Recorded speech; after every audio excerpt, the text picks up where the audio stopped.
Welcome, everyone. Do apologize for the late start here. So Fat Man. So sleazy. Oh my goodness. How many hours was this? 4 hours? It took us 4 hours to get on air because apparently you're deaf and can't hear me. But yeah, this was bad. This was. I'm thinking, okay, this show's 9 matches. There's no way this is going past 11. Well, let's talk about that on the wrestling show.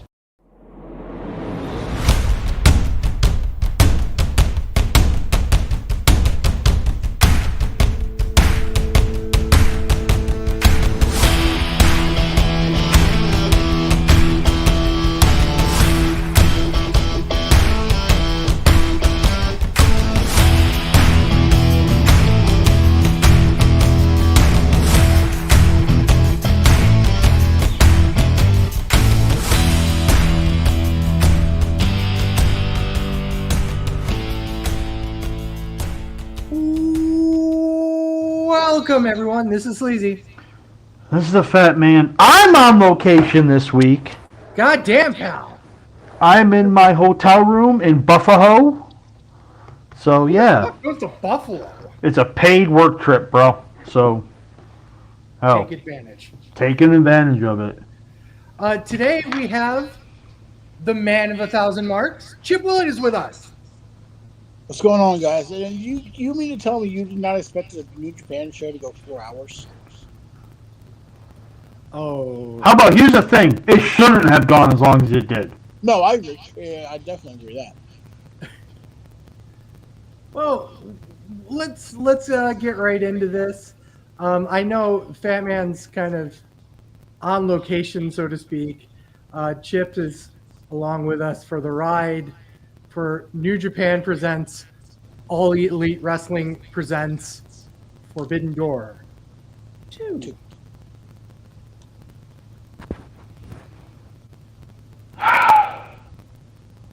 Why? Why? Because we had to. Why? I do have the card.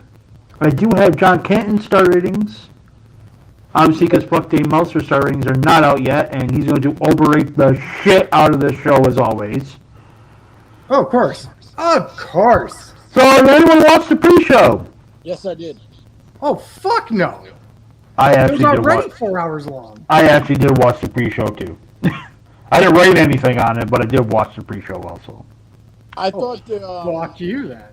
the Best Friends and El Desperado and Rocky Romero versus the Mogul, what's her Mogul boss? Mogul Empire? Yeah, Mogul, Embassy. Mogul Embassy.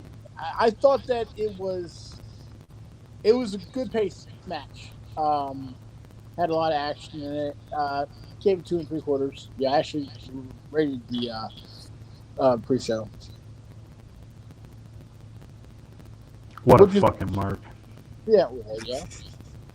I actually have a federation that I can actually stand my ground on. Athena versus Billy fight. Yeah, it was okay. 2 stars. Phantasmo versus Grayson, I think, should have gotten a little more. I mean, he showcased his moves, which he didn't get to showcase at all in America. So I gave it 2 3/4. And Bushi, Takagi, and Hiromu versus basically United Empire with Kyle Fletcher, Jeff Cobb, and Tuesday. The biggest shock of the night, Bushi didn't take the pin. No, he Right? didn't. Biggest shock of the night. 3 stars, just because United Empire did the United Empire thing. All right, now we're to the main card. Okay.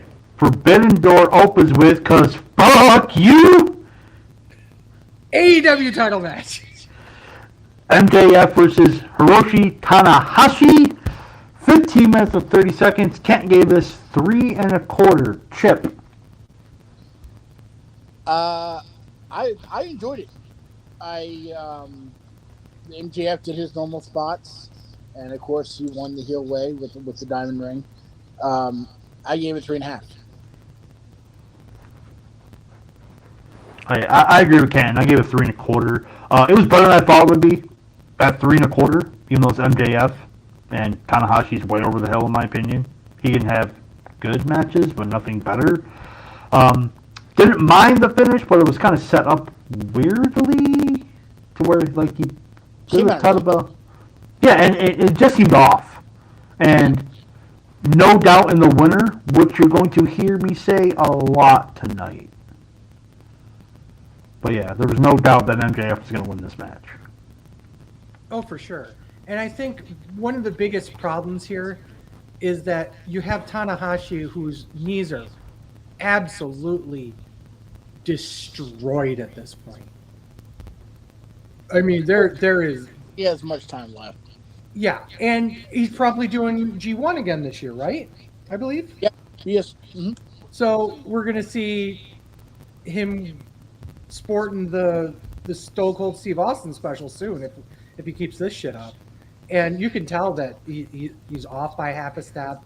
And it wasn't a bad match. I agree with Chip in the fact it's 3.5 stars. But there's just, I don't know. This was definitely one of those fan service matches more than anything. And the fact that it opened the show kind of proves the fact that there was no doubt who was going to win. There's no doubt in how good the match was going to be. It was a nice way to start off the show, but you know it wasn't going to be, a 7-star banger. Yeah. But okay. Men's Owen Hart Cup Tournament first round match. CM Punk versus Kojima. 13 minutes, 40 seconds. Can't give this also 3 1/4. Sleazy. okay, so let's start with the fact that why this match even exists. Question mark. You're asking a question. Why does this match even exist? Okay, so you had to have CM Punk on the show. Okay, number one. Number two, the entire match boils down to a single bit that happened from maybe a 15-year-old Ring of Honor interview where he's jokingly talking about Homicide and Kojima, and Homicide was just, laying in lariats into Kojima while screaming, Kojima! Kojima! Does the same thing here. That's the entire reason why this match even exists. That's it. The entire match is about a stupid bit. The match wasn't bad, but it wasn't great. It was 2.5 stars. Okay match for a house show, in my opinion. Same rating piece of shit. Yeah, I said this match is better than I thought it would be at an okay match for a house show. Like, the spot of the match was not that. The spot of the match with Kojima motherfucking murders CM Punk's balls with an elbow drop. That was the spot of the match. Also, winner was never in doubt. CM Punk was 100% going over in this match. Yeah, absolutely. So, yeah. Chip. I gave it 2 3/4. You gave it the what? 2 3/4. The what? Oh, shit. Well, I don't. The Mike Sanders? Yeah, I was going to say the Dave Sanders, so I was off. Yeah, I gave the Mike Sanders. I'm surprised you didn't say the Colonel Sanders. I mean, I will the next time. I love heel CM Punk, but there was no need for this match to be 15 minutes long. There was no need for this match to even happen. It was just to get CM Punk on the show, and I think Kojima is the only one that would take the match. And on top of that, it was a way to call back, which is not an AEW move, so odd that they would even do that. WWE is more known for that stuff, calling back to old storylines. It wasn't even an old storyline. It was a bit in a company 15 years ago. Like, It wasn't even a storyline. It was just a bit. So. Well, at least it was a Ring of Honor bit, though. Yeah, exactly. So Fucking Mark. No, he owns the company. Might as well do it. Yeah. All right. Yo, Dogger, who's like multi-man matches? I do not. I don't either. 4-way match for the AEW International Championship. Orange Cassidy defends against Shibata, Daniel Garcia, and Zack Sabre Jr. 11 minutes, 15 seconds. John Kent gave this 3.5. Under a piece of shit. This was a 4-star match. This was great. I thought Cassidy winning was a little bit of a surprise because I 100% thought Daniel Garcia was winning this match. Because they hyped up Garcia was the only person in the match to not have a title, even though he's been a pure champion. But so I'm thinking they're hyping this up way too much for him not to win. And then he takes the fall. So Swerve. I don't know. I mean, I the thing was that this would have been, I think they mentioned it on commentary that this was Orange Cassidy's 25th defense, which means he's now tied with Jade in the most number of defenses of a title. So I don't think they were going to break that. So, Why 25 matches? yeah, whatever. You know, AEW likes to keep track of that shit. oh god. Oh, God. We are not talking about the aces and eights in the chat, okay? We're not doing that. I remember who you are, Dustin. So, yeah. But yeah, I think Fat Man, you're an underrating piece of shit. Huh? This was 4.5 to me. I love You overrated piece of fucking shit. disagree. Sure, Hard disagree. Well, you said it, so you're... Okay. He just left? I guess he did.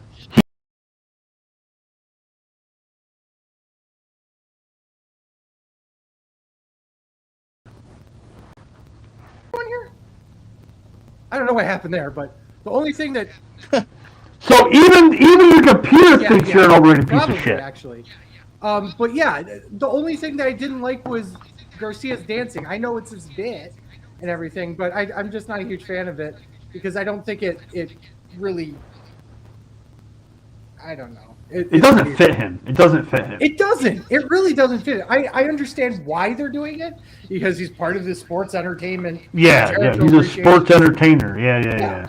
So I get it, but it just it feels so weird to me. And it feels Everything forced. else about it was just great. Overrated piece of fucking shit. A shirt that may be coming out soon. And it'll just have Sleazy's picture on it. Nah. With arrows pointing down saying overrated piece of shit. And he's gone again. We're about to go. Yep. I don't. What the hell is going on here? First audio, and now your computer's Yeah, just like, I don't want to hear Sleazy want talk to- at all. To live in. Does not want to. Okay, Chip, what do you think of it? All right, so you rated it 4. Sleazy rated it 4.5. So I guess that means I got to go in the middle and go 4.25. I thought it was good. Orange Cassidy, yeah, that kind of stopped me. I honestly thought Zack Sabre was going to win because Zack Sabre Jr. always wins. Mark! Oh yeah, that is true. Yeah, 4.25. I enjoyed it. I enjoyed it a lot. Because fuck you! IWGP World Heavyweight Championship! Perfectly suited on the card. 2 mid-carders, right? Sonata versus Jungle Boy Jack Perry. 10 minutes, 45 seconds. Kent gave this 3 stars? Chip, go ahead. I gave it 3.25. Sonata was going over. There was no doubt there. And seeing Jungle Boy be more heelish than anything was interesting. It looks like, he's trying not to be a heel when it comes to the Luchasaurus and Christian, it seems like now he all of a sudden I don't know where he is.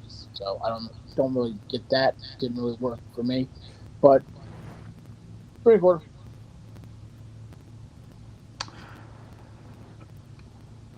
It was an okay match for a house show.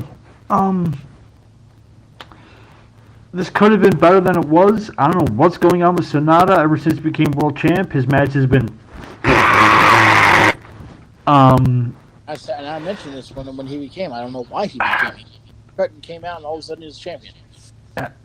And the winner was never in doubt again. And also, the ending came out of nowhere. It just felt weird. Like, was it just like a roll up or something? No, he hit a moonsault, but he doesn't even usually hit a moonsault. Oh yeah, he did like a moonsault and won. It's just like, what? That's what won? Yeah. And then Jungle Boy turning on Hook because, goddamn it, I lost to a moonsault. I'd be pissed too. So, whatever. Well, here's the thing. The match itself, garbage. 2 stars, you're an overrating piece of shit.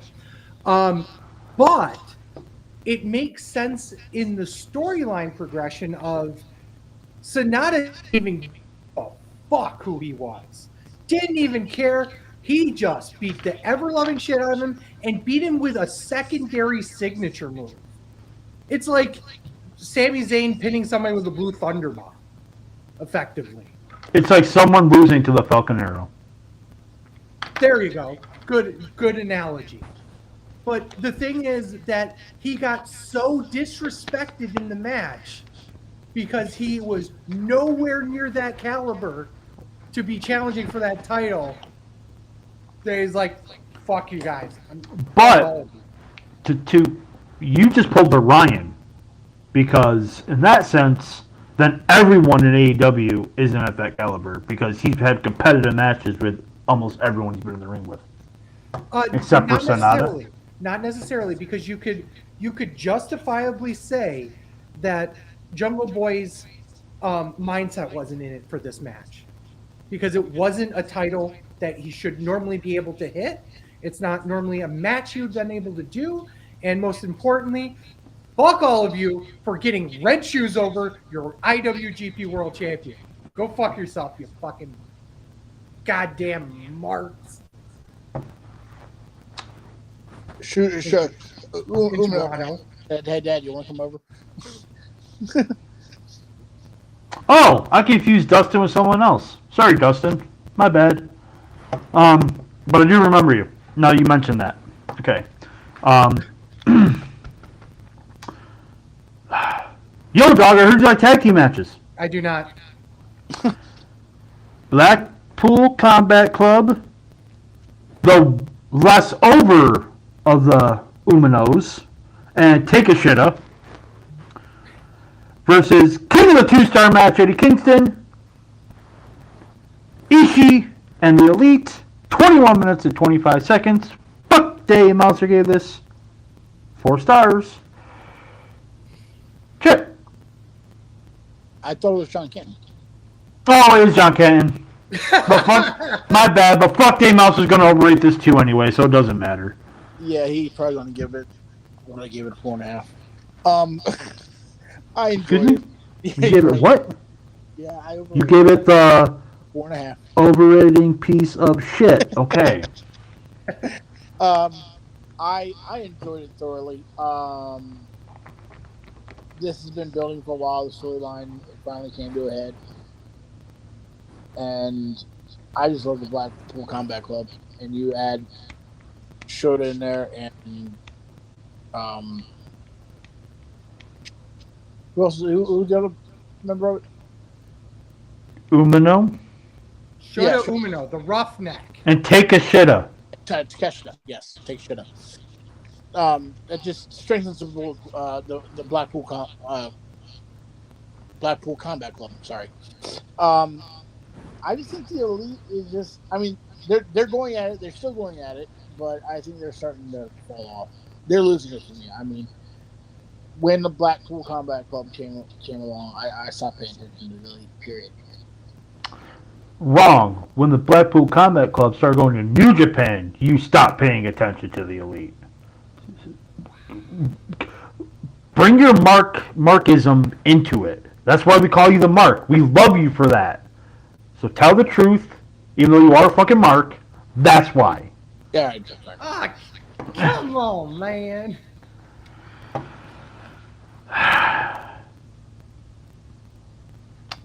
It was just chops and forearms most of the match. It was a fucking New Japan match. That's all this match was chops and forearms, 3 stars at best. Another surprise was Ishii getting the pin. But I'm thinking they had to put some New Japan talent over on this show. Wait, Sonata, Ishii. There's another one coming up later. There's another one coming up. Another one already happened. Didn't Forbidden Door 1 have AEW win everything? So actually there's 1, 2, 3, 4 out of the 9 matches were won by New Japan guys. So, But But when yeah. it was 1-on-1, 1 out of 3? That ain't bad. Alright, Sleazy, go ahead. 2.5 stars. One bowl of water. Wow! This was not my kind of match, which is strange because I like these types of matches. It just didn't work for me. And maybe it's because of just how the progression was. I don't know. It just felt just off. Everything just felt off. And you know this. I love Claudio. I love Kingston. I love most of the guys in this match. But it just felt You like didn't name any Asians. That's weird. Oh wait, they're not Right? female. They're not female. Never mind. I'm sorry. That's also fair too. I mean, just in general. I mean, the vast majority of the match was just a clusterfuck, and it wasn't a good clusterfuck. I don't know what to say. 20 minutes of this shit plus? Yeah. AEW Women's Championship. Tony Storm defends against World Nightingale. 10 minutes and 30 seconds. John Canton gave it 3 stars. Sleazy, you don't want Okay, I want before we actually go to the match, I want your guys' opinion. If Mercedes didn't get hurt, was she Yes. facing Tony here? Yes, absolutely. I agree. And unfortunately, we got this. And it Oh, was, by the way, this isn't me being a mark, because you know how much I love Sasha. She was 100% winning that AEW Women's title, too. I believe so 100%. too. I believe so too. 100%. I think them pulling the trigger. So here's my problem with the entire thing is that you basically had Willow nerf the other two on the show or in the match, and then still lost. It felt like the finish came out of nowhere. Willow was in good position to beat her, and then it just came out of nowhere, and Tony hit Storm Zero, and that was it. It was really strangely paced. It was really strangely done. It wasn't a terrible match. It just, once again, three stars. In my notes, this went way longer than it needed to be. It went 10 minutes and 30 seconds. It felt way longer than that. Yeah. It felt like this was a 20-minute match. And I just... It was an okay match for a house show. I mean, another match where the outcome is never in doubt. Like, I just... It was a match that definitely took place on this night. All right, Chip. Okay. At this point, after this match ended and stuff. Let's get Chip's thoughts first. Okay, go ahead. Sorry. Okay, match for house show. It went too damn long, even though it was only 10 minutes. I didn't have any at all. Okay, go ahead, Susie. At this point, did any of you check the time when you were watching? Yes. Did anyone sit It there was and go, 10 o'clock. It was 10 o'clock. Did anyone want? Oh, there's only 2 matches on. Maybe they'll get it done by like 3 matches. Well, And I was watching with my girlfriend. And I said, this match is going to go at least 25 minutes. Mm-hmm. And I'm like, as soon as I said that, I went, fuck, this is ending at midnight. So I looked at it and went, oh, there's only 2 matches, the U.S. Championship and Danielson Okada. That'll be fine. Okay, maybe we'll get out of here by 11:15 at most, depending on if Ospreay and Omega decide to have a dick measuring contest with everyone. Well, I was wrong. In more ways than one. WGP United States Championship. Kenny Omega defends against Will Ospreay. 39 minutes, 45 seconds. John Canton gave this 5 stars.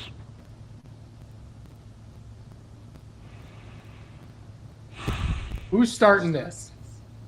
Who is? I want Chip's opinion first. Why? You're all calling me a overrated piece of shit. Mm-hmm. Because you are going. I guarantee you one thing.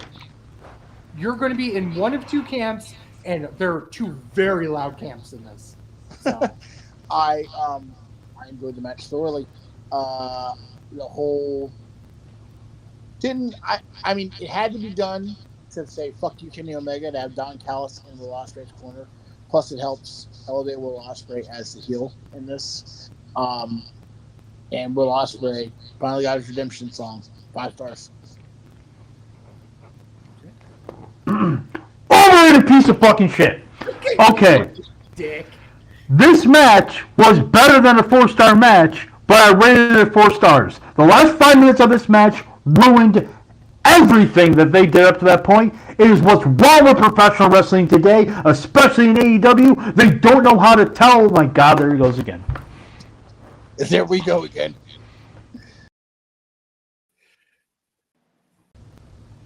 Of course it did that. Okay, back? Sweet. What's wrong with professional wrestling today was wrong with AEW because they don't know how to tell a fucking story in the ring. Callis, halfway through, not even halfway through the match, 5-10 minutes into the match, gets kicked out because he barely tripped Kenny Omega, didn't even touch him. Kenny Omega had to sell it anyway. It's a bad spot. Anyway. Comes down, referee just looks at him and goes, fuck it. No consequences, no nothing. Just, then why do that spot? Why do that fucking spot? Then, you have Kenny Omega kick out of, let's see, a fucking screwdriver shot to the head, a hidden blade, a stormbreaker. Oh, and by the way, he kicked out of his own finishing move at fucking 1. I'm yelling in the hotel room. I don't give a shit if people hear me. At fucking 1. Are you kidding me? The only guy that can kick out his fucking finish is fucking Kenny Omega, and he did it at fucking 1 after all that shit. It was a bullshit finish. Ospreay again, 100% was winning. There was no way that Kenny Omega, there's no way Jay Briscoe was winning the ROH World Title here. None. And this match, I fucking loved until those fucking spots at the end. It was bullshit. It was garbage. Absolute trash ending to a fucking fantastic match. I'm lucky that I'm even giving it 4 stars. Okay. This fucking ruined it. It absolutely ruined it. Like the match in fucking Wrestle Kingdom. They went too long to try to tell a story, but it was a wrong story to fucking tell. And this wasn't even a story. This was Kenny Omega kicking out of everything because I have to look strong. That's all this fucking was. It was bullshit. Alright, go ahead. Do you feel better? Do you feel better? Yeah, I do. I do. You gotta love the therapy sometimes. Mm-hmm. I agree with you to a point. In the fact that there are multiple things I have problems with the match. I also gave it 4 stars. Number 1, that fucking Tiger Driver was the sickest thing I've probably ever seen. Okay, that was gnarly as fuck. Okay, Number two, you're absolutely right. As soon as Don Callis gets kicked out, why the fuck is he back? Why do they bother even kicking him out in the first place then? If they're going to they set up the screwdriver spot, I understand, I get it. But he could have been a ringside for that. He didn't have to get kicked out. There was no point in that spot. No, he didn't even have to set up the spot. He could have gotten kicked out and had one of the Security guards. Security guards do it. Yeah.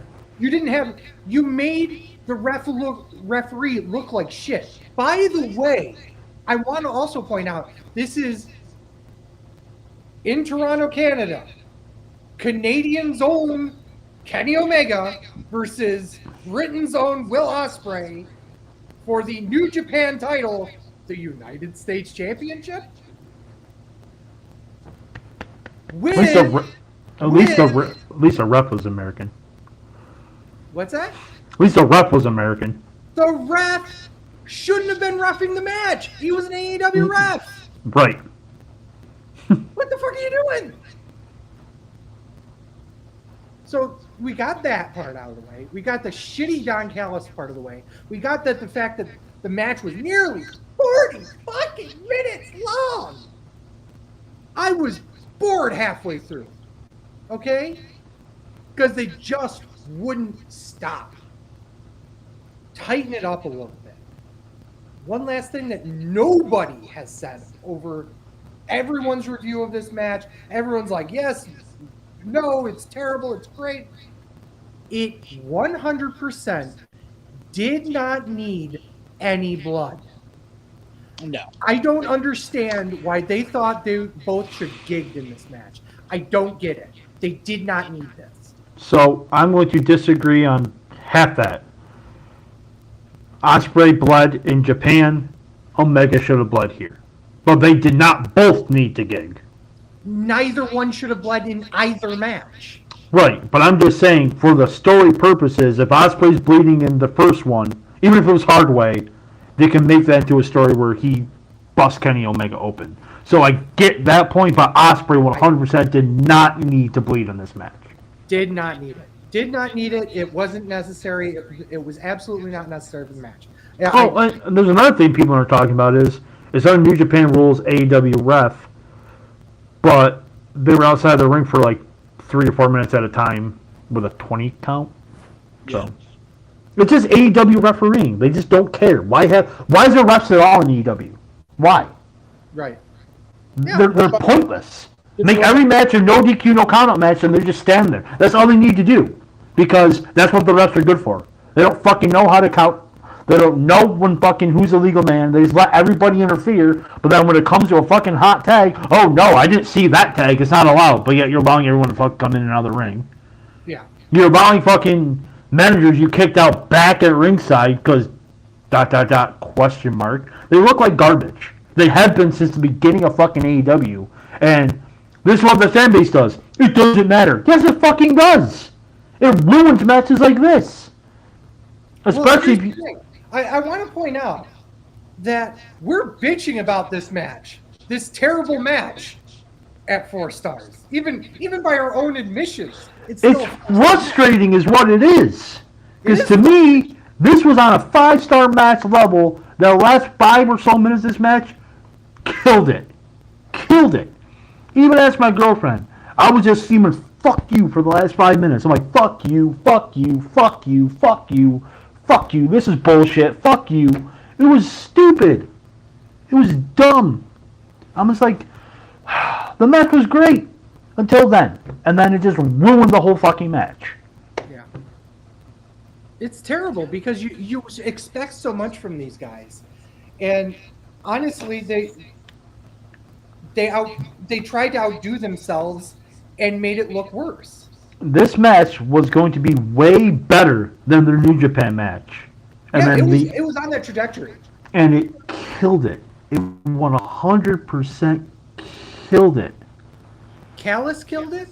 Yes. And having that entire thing with Don Callis at ringside should not have happened. That's what fucking pissed me off. I know Will Ospreay is playing a heel here, and it's what he does, but he does it fine without having Don Callis there.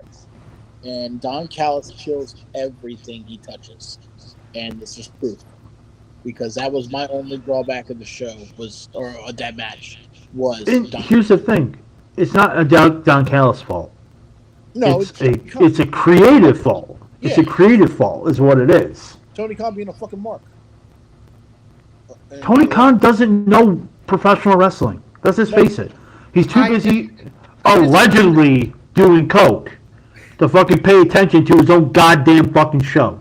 I disagree with the fact that it was Tony Khan's fault here because it 100% was Omega. Oh, you know what? Absolutely. No, you're 100% right. Yeah. Kenny Omega was the one doing coke, allegedly doing coke with Tony Khan, allegedly before the match, and didn't know what their ass from their hole from the ground. Tony Khan just was like, "We'll give you creative control because I don't know how to book a show, and neither do you, and you're the wrestler, and I'm not. So let me just put it in your hands." And for the most part, that works okay with guys like Omega and the Bucks, but it also doesn't work when it's Hogan-esque. I got creative control, brother. I mean... Well, that doesn't work for me, brother. But again, you could tell it was an Omega booked match by the ending where he kicked out of everything. The him kicking out at his own finisher at one, I was just like... That should have... Listen, no matter what you feel about Kenny Omega, that should have ended the match.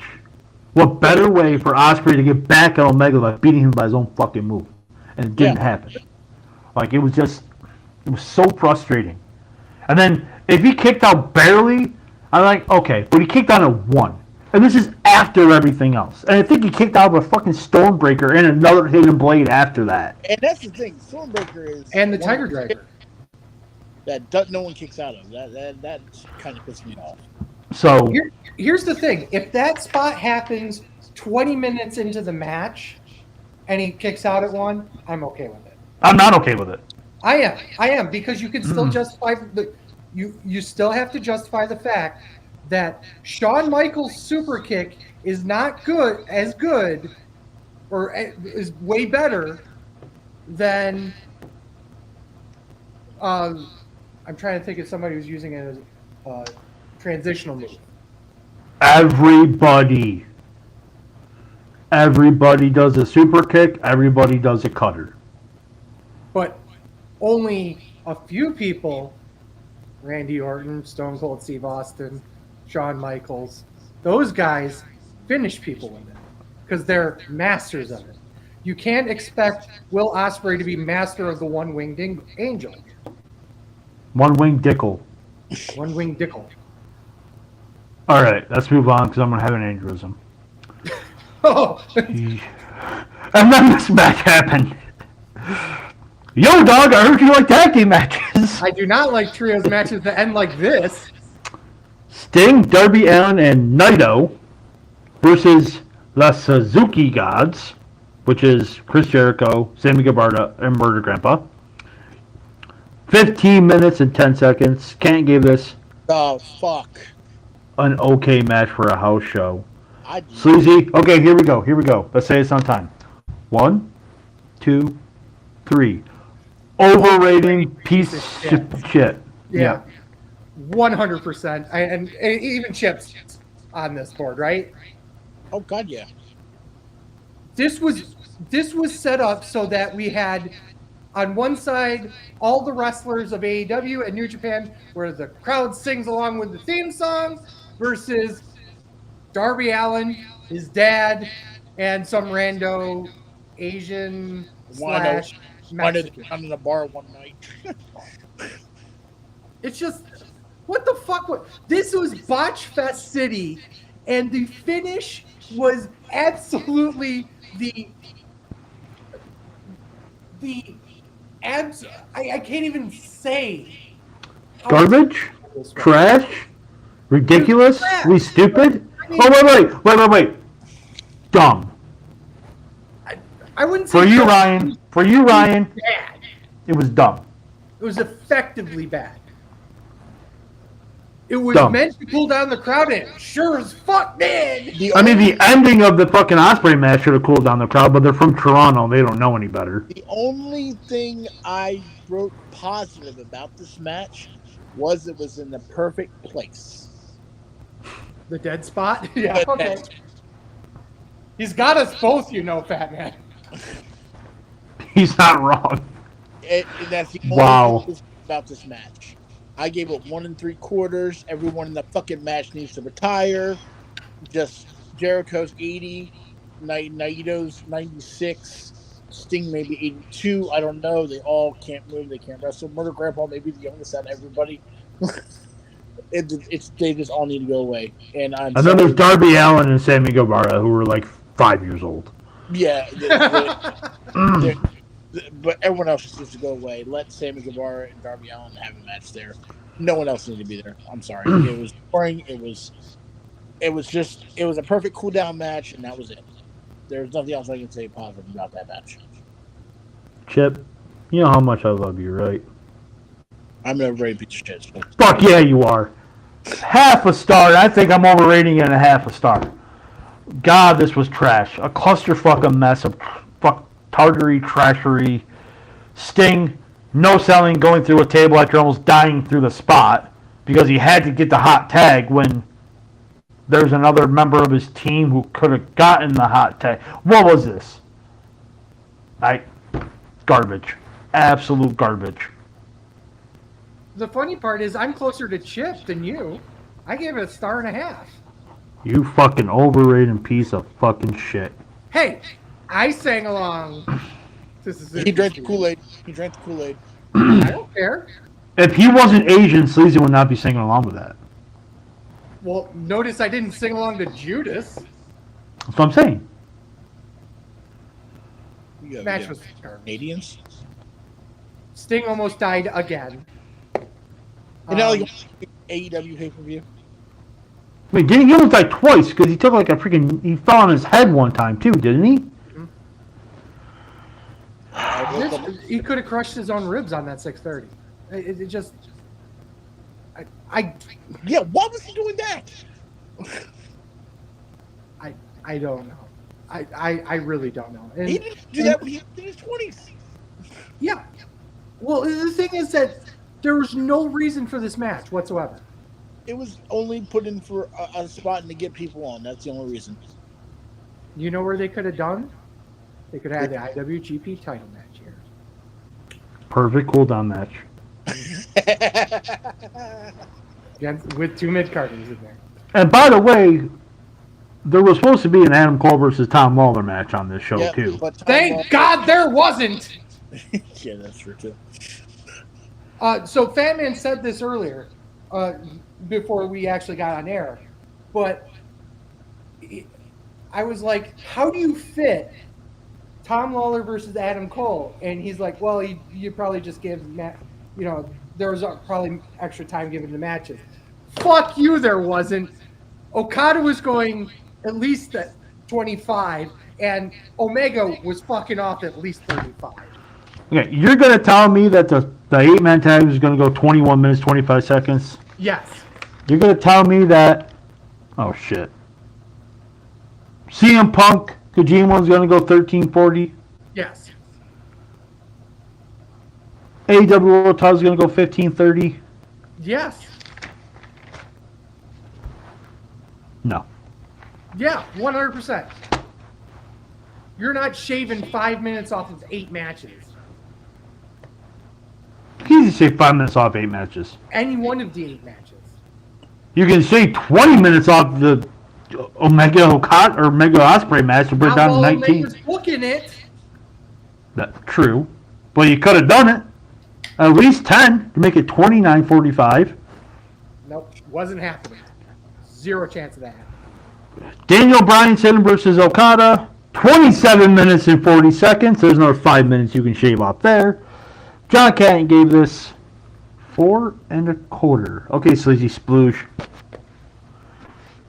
Oh, from the second I heard Final Countdown, there was a warmth in my pants. That's just his piss. Because he had to sit I- so long to go to the I bathroom. spilled my hot cocoa on it, but that's beside the point. No, I fucking love this, obviously. My only there's two complaints I have out of the match. Was It's that a work. we'll get to that. We'll get to that. Number one is that I don't believe that it should have gone as long as it did, especially considering what we heard after the fact. We are sitting at a point where this was a dream match. So obviously, Danielson was going to do whatever he could to finish it the way he wanted it done. Number two, at first I was shocked, but then it made sense if you look at it from the perspective of how they want to go through with New Japan and Okada.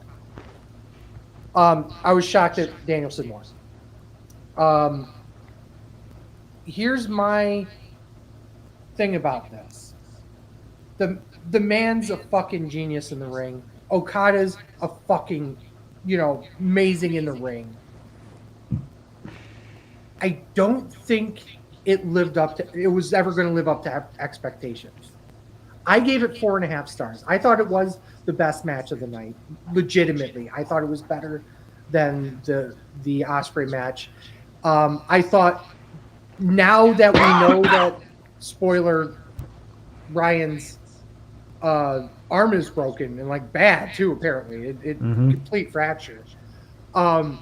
And that happened about 2/3 of the way to the match. Having him finish it the way it happened, fucking absolutely lovely. But like I said, I think they could have tightened up the match a little bit. I thought, 100%. and that's the only reason. Just to play the whole, well, what is it missing from Ryan? Yeah. That's what it is. And I've said this multiple times on the show. Sometimes you just need to shave off a few minutes, tighten things up, make it look. You don't have to keep it so wide when it comes to that kind of stuff. But it still was a great match. Chip. 4 3/4, and Ryan's going to ask why. What was it missing? Again, yeah. It could have been tighter. I had in my mind what I wanted it to be, and it was close. Don't get me wrong; it wasn't far off. Especially when you find out that Brian Danielson, Daniel Bryanson, whatever the fuck we're calling him nowadays, has. We've been calling him Daniel Bryanson for years, bro. Watch the product. Has a compound fracture in his arm that proved to be Iron Man-esque right there, and just for me it's just a little too long. Okay, I guess I'm the other piece of shit. 4 stars. Again, too long. They couldn't tighten it up. Again, Sleazy pointed out to it. It was a dream match. I don't think it was going to live to expectations. Could have been better. I was not a fan of the seizure spot. Not at all. Oh, thank you. Thank you for reminding me. Not at all. Absolutely ridiculous. And not only was it done poorly, in poor taste, in my opinion, but also having him not roll him up as soon as Okada bends over him was absolutely the wrong call. If you're going to do that spot, you immediately pay it off. You don't do what you did here. Here's the thing. You don't do the spot at all. You do not do that spot at all. I'm not saying that you don't not do the spot. I'm saying that if you're going to do that spot, that's how you pay it off. Right. I think because of his arm, with the way his arm was, I think he couldn't do it that way. So they should have just called an audible and just been like, I can't do it that way. Let's not fucking do it. I think Okada was supposed to tap out to the bell lock, but Danielson couldn't fucking do it. But he did improvise very well to make it look super dangerous. But yeah, again, could have tightened it up, could have been shorter. Wasn't going to live up to the hype. Hates the seizure spot. That's why I gave it 4 stars. Fair.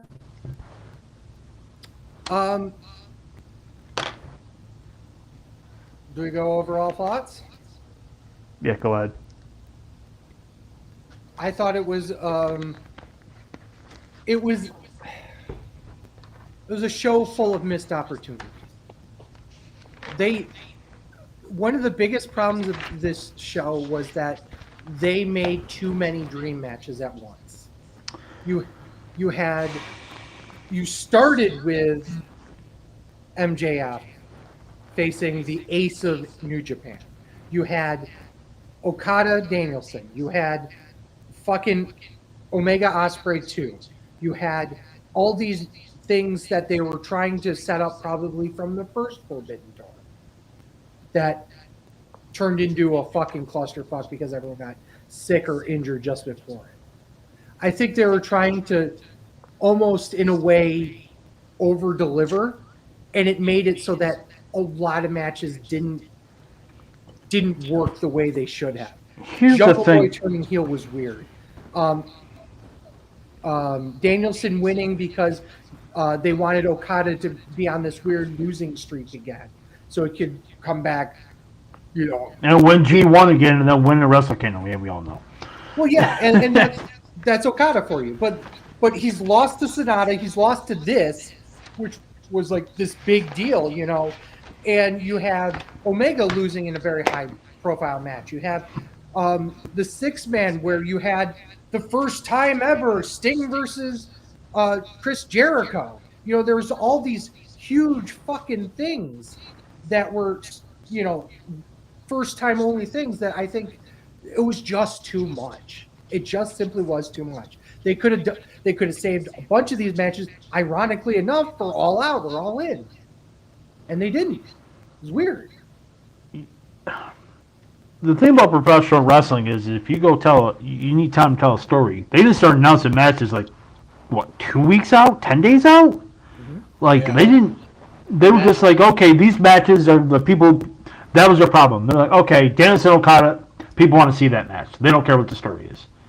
Like, I saw people online going, well, the story is that they're two great wrestlers going at it. That's not a story. That's just two great wrestlers going at it. There was no story going in. It was Danielson, Okada, people wanted to see it. The MJF story is, I don't want to face Tanahashi. Why? I don't know.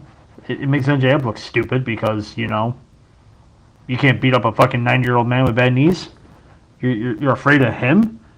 Like, not that he doesn't want to defend the title, it just seems like he's afraid of him. It makes no sense. Like, and then the CM Punk versus Kojima, there's no setup. There's no setups to the. It was just like you're right. It was, these matches are what people wanted to see, and they don't.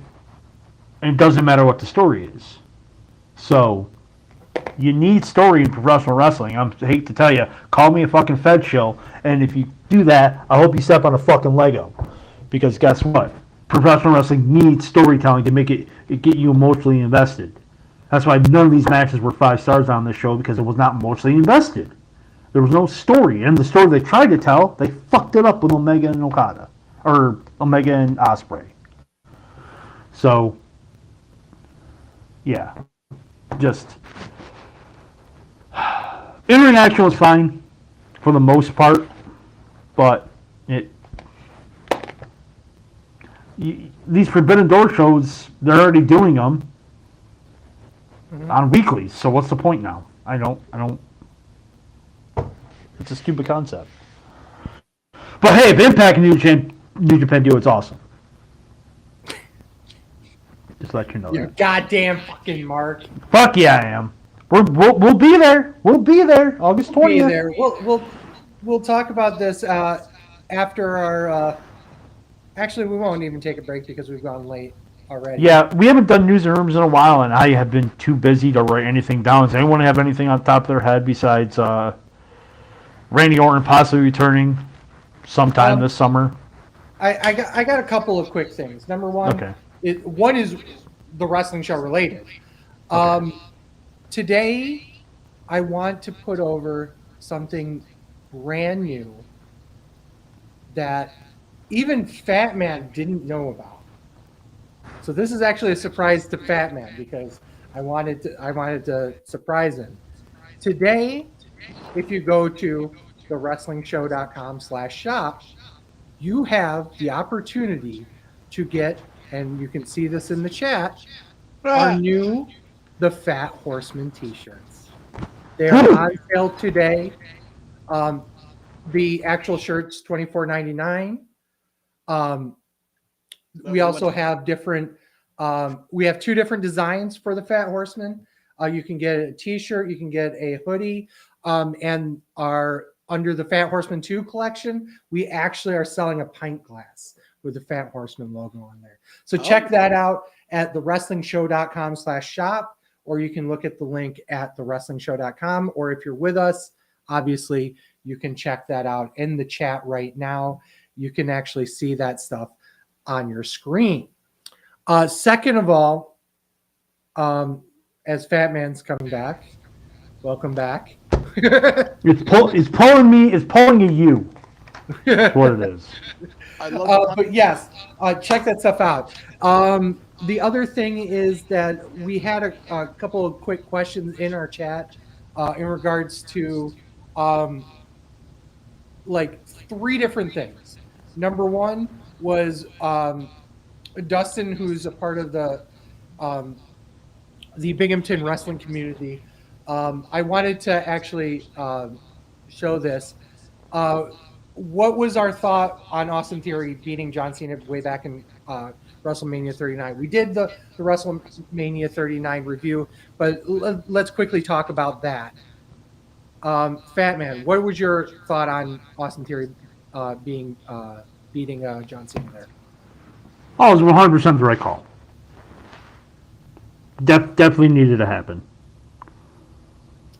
And another question from the chat is that who's going to win Money in the Bank this year? Who's your thought? Who's your option? Oh boy, it is Saturday. So we do have a show. We are going to Sundays starting Sunday. So we don't really have a Money in the Bank preview. So let me actually pull up who's in it, because I've not watched the weeklies, guys. I've been busy as hell at work, which is weird for me to say. Who the fuck watches wrestling? Actually, I lied. I actually watched most of Raw last night until I fell asleep. I would love a story there, so it's going to be Logan Paul. You think it's Logan Paul? I think women's side, I don't think it's going to be Zelina. Zelina, as much as I want to, I don't think it's going to be Becky Lynch. I don't think it's going to be Bayley. And maybe Trish, Zoe, or Io. My money's on Io. Just because she's trying to break away from damage control. She's trying to make a name for herself. This is the way to do it. Is it a good way to break them up permanently? I think it's going to be Trish. I think Zoe Starks is going to help Trish win. Becky's going to go up there. Zoe Starks is going to push her off, and Trish is going to climb up and win. Like, for the men, not going to be Santos Escobar. It's not going to be Butch. It's not going to be Nakamura. It's going to be Logan Paul, Damian Priest, LA Knight. Much as I want LA Knight to win,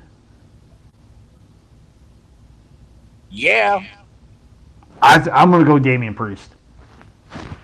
It's going to be his reward for putting on that awesome match with Bad Bunny. And then that could also set up, if Balor beats Rock, set up the implosion of the Judgment Day and have Damian cash. Oh, Rollins ain't losing. Well, here's the big question: who do you think is the next major, the next major person to challenge for Rollins? Because I believe whoever wins the match, the Money in the Bank match, is going to go after Rollins. You have the built-in feud with Logan Paul right there. You have the built-in feud with Logan Paul. You have technically rocket. You actually kind of have a built-in feud with Damian Priest too, because isn't Rollins his first title defense was against Damian Priest? Mm-hmm. So, yeah, I mean, So that is why I'm picking Shinsuke Nakamura. Because you're a fucking Asian, Mark. But you got a storyline you can take off of this and do a program with Ricochet and Logan Paul. This is all the way back from Royal Rumble. Okay, well, here's the thing. My heart's on Nakamura, obviously, because the man deserves a fucking real feud and a real championship. Does he though? Yes, he does. Does he though? He hasn't been phoning it in lately. Have you noticed that? No, he hasn't. Hasn't he though? No, he hasn't. No, last night's match with Ricochet was pretty good. Right, which makes me feel that when you get not phoning it in Nakamura, he knows he's getting a push. So there's that piece. But they'd be fucking fools if they didn't throw it on LA Knight. Yep. Which is exactly why Logan Paul's winning. By the way, Dominic Mysterio's beating Cody Rhodes. You know, I have to agree with you. It's going to be absolute fuckery based on it, but I think he is. Isn't it? But wouldn't that put him further away from? Well, it would make his road back to the title harder. So I can see that. Well, there's going to be one reason why he loses. Rhea. Brock Lesnar. We're gonna go that angle again. Oh yeah, absolutely. We got to do the third match. Yeah. That'll be the SummerSlam. Oh yeah. So on that note, Chip, put yourself over. Yeah, you can find. Well, now that the wrestling show is moving to Sunday nights, the Best Star Period 2 is moving from Sunday nights to Tuesday nights in the wrestling show spot. So Still not a gimmick. we are going to be going on Facebook Live and Twitch every day at 8 o'clock. You can find me TWS_Mark with Corey. I'm at TWS Sleazy. TWS Fat Man. We are Sleazy Fat Man on Twitter, Instagram, TikTok. Please go on over there, give us a like. Videos you can find at twitch.tv/SleazyFatMan, which you're probably watching here, or on YouTube /SleazyFatMan, which some people are watching there. Premium videos are on onlyfans.com/The Wrestling Show. You can find all sorts of content at WrestlingShow.com, including merch, including that wonderful new, lovely T-shirt for the Fat Horseman. You can get this podcast every Saturday morning wherever you get your podcasts, including Spotify, Apple Podcasts, Google Podcasts, and Podbean. Don't hesitate to rate us on your favorite platform, and don't hesitate to follow us on your favorite platform like Spotify, and make sure that it's doing the automatic download, because that does really help us out. So with a big thanks to Chip, a fuck you to Ryan, because of course we're moving to Sundays partially because of him.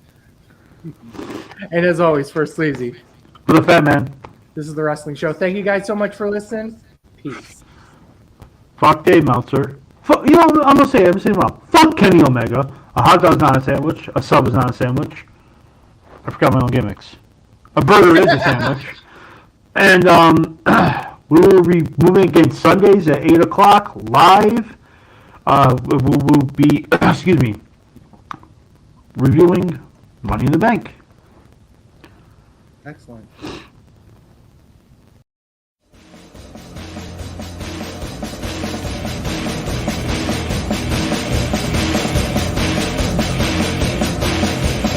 I'm a truth that you seem to run from. I'm an army of one. I'm a clip in your gun.